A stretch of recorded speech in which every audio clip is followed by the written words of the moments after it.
Hola familia, Dios les bendiga. Continuamos estudiando el libro de Amós. Estamos en el capítulo número 2 y vamos a ver hoy a partir del versículo 9 al 16. Recordemos que la semana pasada aprendimos que cómo es posible que un pueblo que le pertenece a Dios o que puede llamarse el pueblo de Dios no ama a Dios, pero tampoco ama a las personas. Hoy veremos cuál es la raíz de esta falta de amor hacia las personas y hacia Dios. Y el título, familia, es Cuando has olvidado de dónde Dios te sacó. Esto suele suceder no solamente al pueblo de Israel, sino muchas veces también a la iglesia, a los cristianos. Cuando has prosperado, cuando el Señor ya ha traído bonanza a tu vida, ha traído restauración, ha traído prosperidad económica, te olvidas de dónde Dios te había tomado, que eras un esclavo, que también eras oprimido, que estabas bajo el yugo del pecado y crees que eso te da a ti el poder o la autoridad para aplastar a las demás personas. Y me refiero en un sentido simbólico al decir aplastar, porque ustedes saben que me refiero a hacerlos menos o pasar por encima de ellos. Entonces, la raíz de todo esto, familia, es porque ellos han olvidado de dónde Dios los había sacado. Y esto también los lleva a que muchas veces, aún dentro de su mismo pueblo, obviamente, hablando en general, que el pueblo conoce a Dios, que el pueblo ha sido tomado por Dios para mostrar su poder, su amor y su palabra a las demás naciones. Ellos son de tropiezo para las personas que verdaderamente quieren agradar a Dios, que quieren dejarse guiar por Él, que quieren guardar su vida en santidad. Pero todo esto es ¿por qué? Porque han olvidado de dónde Dios los ha sacado. Vamos a orar, familia. Dios, gracias por tu palabra. Gracias, Señor, porque aún a nosotros, Señor, tu iglesia nos confronta, pero también nos muestra, Señor, que tú eres un Dios justo y que eres imparcial, Señor. Que si es necesario corregir y castigar a tus hijos, así lo harás, Señor, con el único propósito de que no nos perdamos, Señor, de que transformemos nuestras vidas y que podamos pasar la eternidad contigo. Ayúdanos, Dios, en este momento para aprender tu palabra, pero, Señor, también para poderla poner por obra, Señor. En el nombre de Jesús. Amén. Quiero que me acompañes a leer, familia, el versículo número 9. Dice así la palabra de Dios: Yo destruí delante de ellos al amorreo, cuya altura era como la altura de los cedros y fuerte como una encina, y destruí su fruto arriba y sus raíces abajo. Al decir Dios, yo destruí, está diciendo literalmente, sin embargo, yo mismo destruí. ¿A quién destruyó? Dice al amorreo. El amorreo es un nombre también que se les daba a los habitantes de Canaán. Estos hombres fueron expulsados cuando los israelitas se posicionaron de la tierra. Pero aquí el énfasis que yo quiero hacer, familia, es cuando Dios dice, yo destruí. Lo que está diciendo la palabra de Dios es, yo mismo destruí. Si nosotros hacemos un poquito de memoria y recordamos la historia del pueblo de Israel, Dios los toma, los hace estar en el desierto durante 40 años y cuando por fin los introduce a la tierra por medio de Josué. Recordemos que es Dios quien destruye al amorreo, es decir, a los de Canaán, a los cananitas también. ¿Por qué? Porque el pueblo de Dios no fue valiente, no tuvo la fe suficiente para poder ellos entrar y tomar esa tierra que Dios ya les había prometido.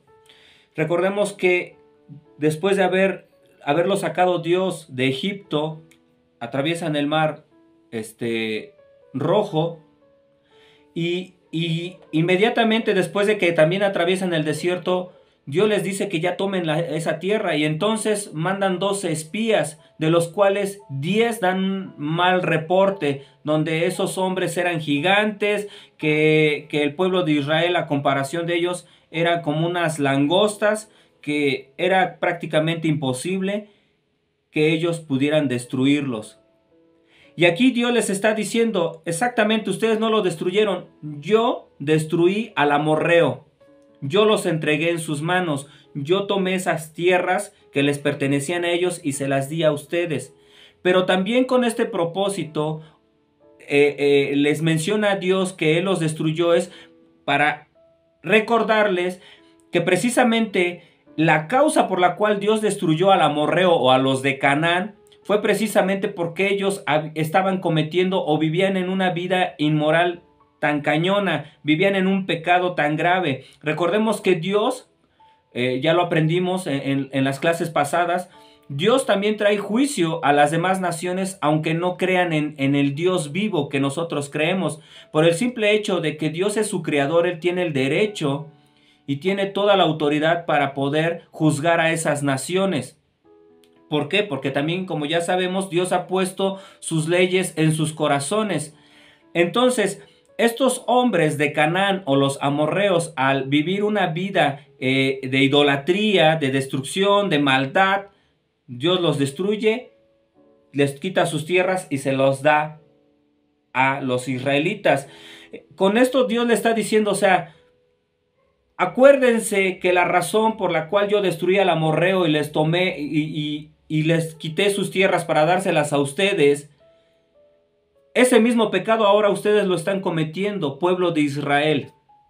Ahora Israel está cometiendo el mismo pecado que los amorreos, que los cananitas. Ellos ya están también cayendo súper bajo en cuanto a la idolatría, en cuanto a la inmoralidad sexual. Recordemos lo que también aprendimos la semana pasada, que tanto como el padre y el hijo se acostaban con la misma mujer. ¿Por qué? Porque en sus prácticas ceremoniales había sacerdotisas que ofrecían culto a sus dioses de paganos. Entonces estos hombres, una forma de ofrecer culto o adoración a esos ídolos era teniendo relaciones sexuales con estas mujeres. Entonces el hombre, o sea el padre de familia, como el hijo, tenían relaciones con la misma mujer. Esto era depravación, era tan terrible delante de los ojos de Dios y lo sigue siendo a la fecha. Entonces por eso Dios destruyó al amorreo, y ahora iba también a traer un castigo sobre Israel. ¿Por qué? Porque ahora ellos están también haciendo la misma o cometiendo el mismo pecado. Ahora, también aquí el Señor reprende a Israel debido a su falta de gratitud. O sea, una les está recordando, yo te saqué de Egipto, recuerda, yo te entregué esta tierra de Canaán. Y otra, yo destruí a los amorreos por su pecado tan grande delante de mí, el cual ahora tú estás cometiendo. Pero también te estoy demostrando, lo que quiero decirte con esto es que tú eres un ingrato, te has olvidado que yo te he sostenido y que yo te he bendecido. Y ellos han desperdiciado, o más bien han menospreciado el favor de Dios y su protección y su cuidado en todo su peregrinar y durante todo el tiempo que ellos ya habían estado establecidos en Israel. Ahora, Dios es fiel, familia. Y esto, ¿cómo lo podemos aplicar a nuestras vidas? Nosotros no tenemos que olvidarnos de dónde Dios nos sacó. Ellos, el pueblo de Israel, también había sido gandalla, o estaba siendo en este momento gandalla, cruel, con las personas más humildes, con las personas más pobres. También se les había olvidado que cuando Dios los tomó, ellos eran unos esclavos. Las cargas, los trabajos, las labores que el pueblo o la nación de Egipto había puesto sobre de ellos eran tan pesadas, tanto que cada día les aumentaban más, constantemente les aumentaban más. ¿Para qué? Para que no se rebelaran contra Egipto, no tuvieran tiempo de pensar en las cosas del Señor. Se les había olvidado que ellos habían sido pobres y que habían sido esclavos y que estaban también en un lugar al cual ellos eran extranjeros, o en el cual ellos eran extranjeros.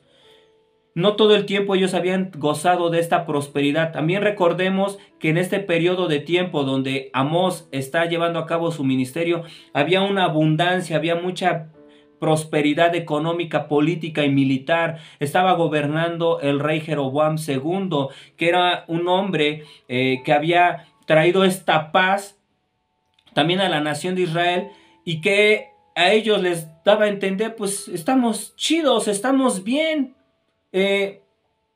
Tenemos dinero, nuestros negocios marchan bien, yo cumplo con llevar a cabo mis rituales, mis sacrificios a su supuesto dios, que eran los becerros.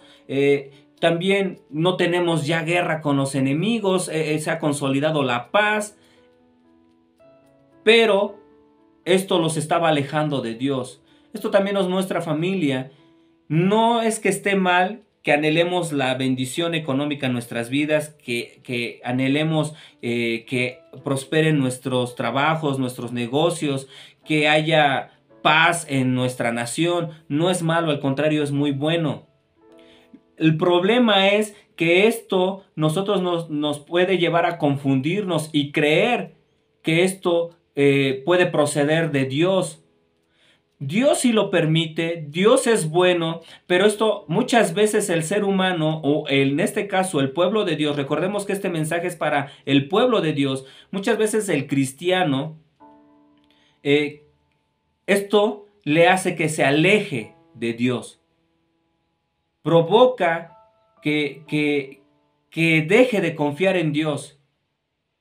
No es mala la riqueza, no es malo el hecho que te vaya bien en tu trabajo. Lo malo es que si tú pierdes la cabeza, tú empiezas a depositar tu confianza en tu empleo, en tu cuenta en el banco, empiezas a depositar tu confianza en tu salud, en tu relación con tu matrimonio que está fabulosa. Dices, Dios ya restauró mi hogar, estoy bien con mis hijos, está todo bien padre. Ay, luego voy a la iglesia, mejor ahorita me voy a la pachanga porque celebraron el cumpleaños de mi tía, o es el cumpleaños de mi mamá, o es el cumpleaños de mi hijo, o porque tengo que quedarme a ver el partido, o porque tengo mucho trabajo. No puedo descuidar esto porque a fin de cuentas es mi estabilidad en mi hogar. Uno cree cuando todo depende de Dios, familia.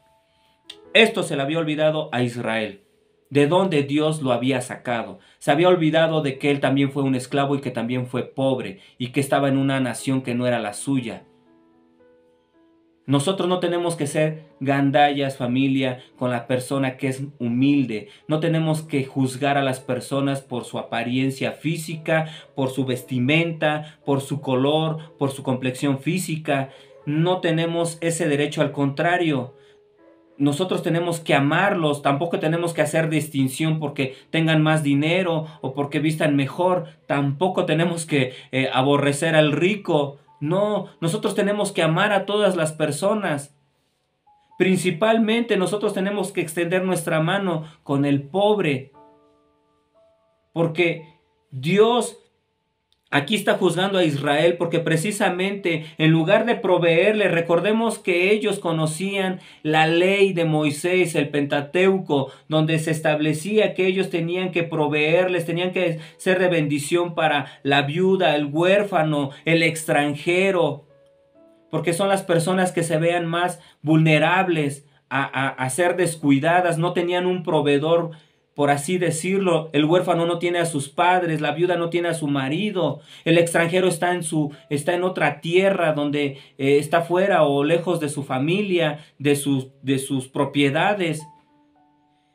Se les había mandado al pueblo de Israel que cuando cosecharan tenían que dejar las esquinas, las orillas de sus cultivos. ¿Para qué? Para que los pobres, para que este tipo de personas ellos fueran y tomaran de ese alimento. Pero ahora, ¿qué hacían?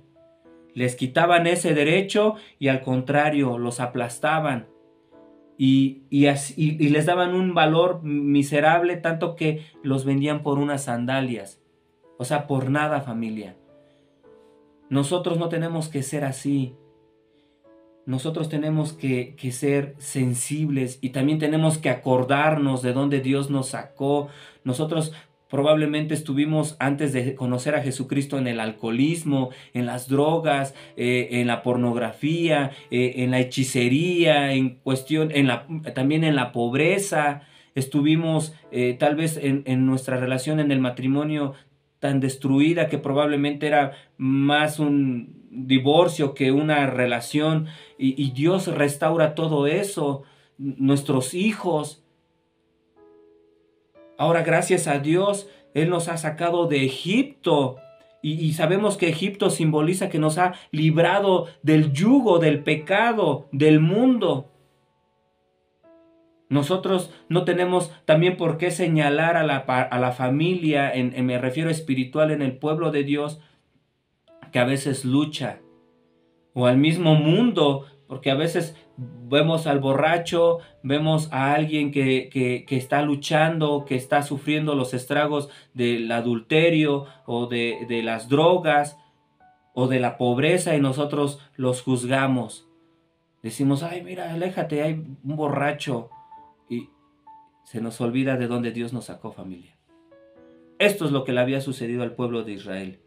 Se había olvidado de dónde Dios lo había sacado.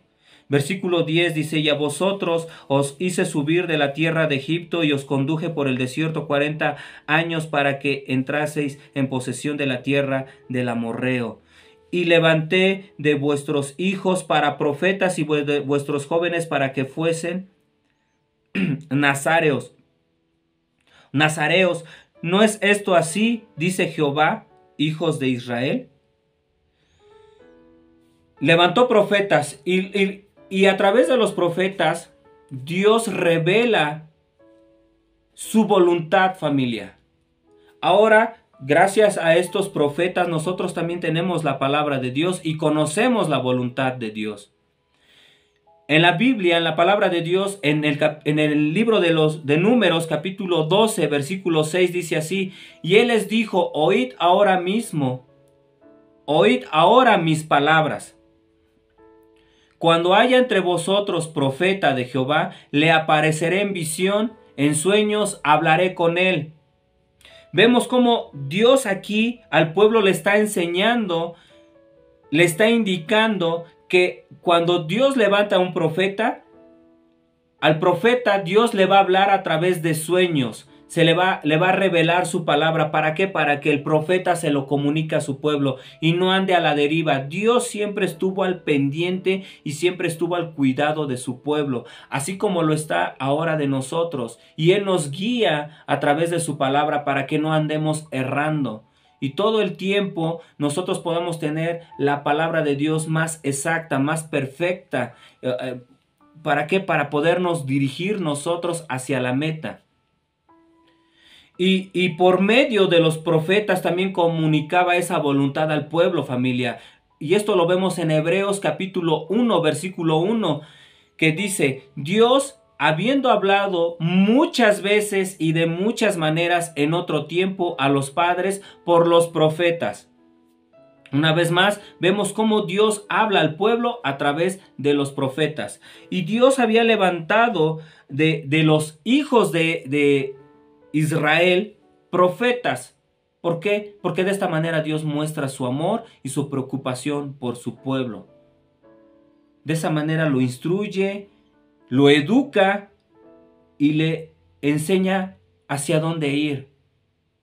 Por eso es que nosotros también, familia, tenemos que esforzarnos por buscar, por anhelar, por estudiar la palabra de Dios. Eso debe de ser el más grande de los anhelos en nuestro corazón. Porque dice la misma palabra de Dios que todo pasará menos su palabra. Todo va a perecer menos su palabra, porque su palabra permanecerá para siempre. Y es lo que muchas veces dejamos hasta el último. Si me quedó tiempo, pude leer la Biblia. Si pude hacer a un lado mis ocupaciones, pues pude conectarme a ver los videos. No, familia, esforcémonos porque sea nuestra prioridad. Para todo lo demás hay tiempo. No nos vaya a suceder lo que al pueblo de Israel, se nos olvide de dónde Dios nos ha sacado. Versículo 12. Mas vosotros disteis de beber vino a los nazareos y a los profetas mandasteis diciendo, no profeticéis.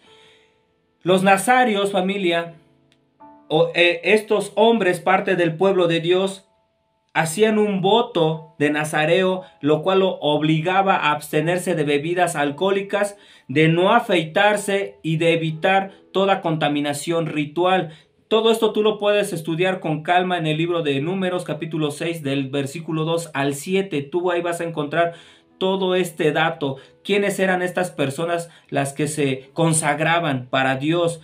Pero dice Dios que estos hombres, el pueblo de Dios, sus hijos, prefirieron darles de beber vino. O sea, en vez de sacar provecho de las vidas santas de estos hombres, Israel se esforzó para que los nazareos quebrantaran sus votos. Y a los profetas provocaban que no profetizaran. En vez de aceptar el testimonio de los profetas, Israel rechazó esos mensajes divinamente inspirados y con frecuencia maltrató a los que eran enviados para dar el mensaje de Dios al pueblo. Esto también sucede en la familia de Dios, y me refiero en la familia de Dios a toda la iglesia que existe en el mundo. Porque tristemente a veces parte del pueblo de Dios en la iglesia, cuando una persona se está consagrando más a Dios, en lugar de alegrarse y de gozarse y de también imitar su testimonio, en vez de verlo como un hombre que inspire para que yo también me esfuerce y consagre más mi vida a Dios, les metemos el pie. Somos de tropiezo.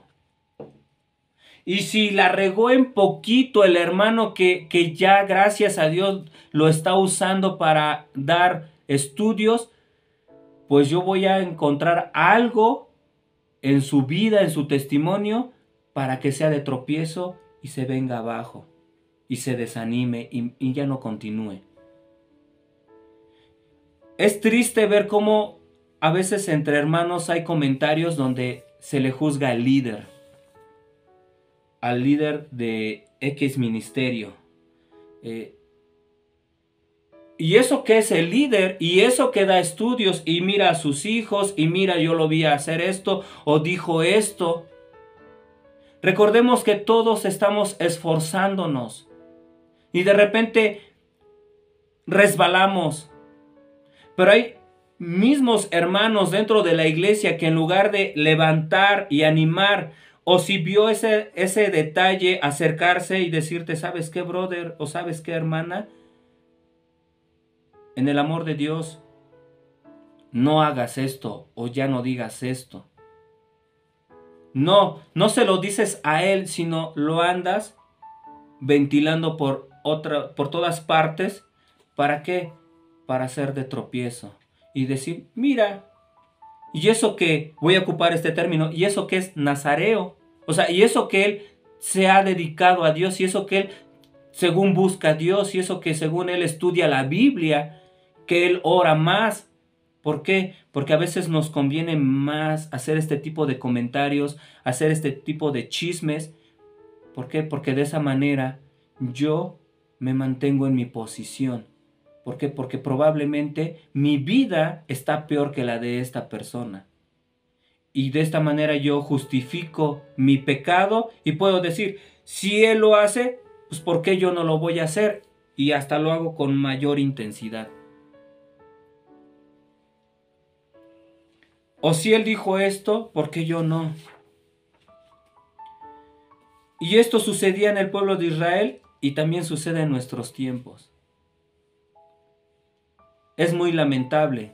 ¿Por qué? Porque se nos olvida de dónde Dios nos ha sacado y a dónde Dios nos ha introducido. Dios nos ha sacado del pecado, del yugo del mundo, de la influencia de Satanás, para podernos introducir al cuerpo de Cristo, a su iglesia, donde todos estamos en un constante proceso de santificación. El Espíritu Santo nos ha santificado, nos ha hecho santos, nos ha presentado así delante de Dios. ¿Qué quiere decir con esto? Que nos ha apartado. Ahora somos su pueblo. Nosotros nos tenemos que dedicar a glorificar a Él y hablar de Él, a darle toda la gloria a Dios. Pero también nosotros tenemos una responsabilidad que es santificarnos. Entonces, en lugar de poner el pie, mejor imitemos el esfuerzo de hermanos que se preocupan por su santidad, que se preocupan por agradarle más a Dios. Nosotros deberíamos de interesarnos y en lugar de medirnos con las personas que pecan mucho, que caen constantemente, debemos de ver a las personas que están en un mayor avance espiritual, por así decirlo. Que Dios los ha llevado a otra, ¿cómo podría decirlo?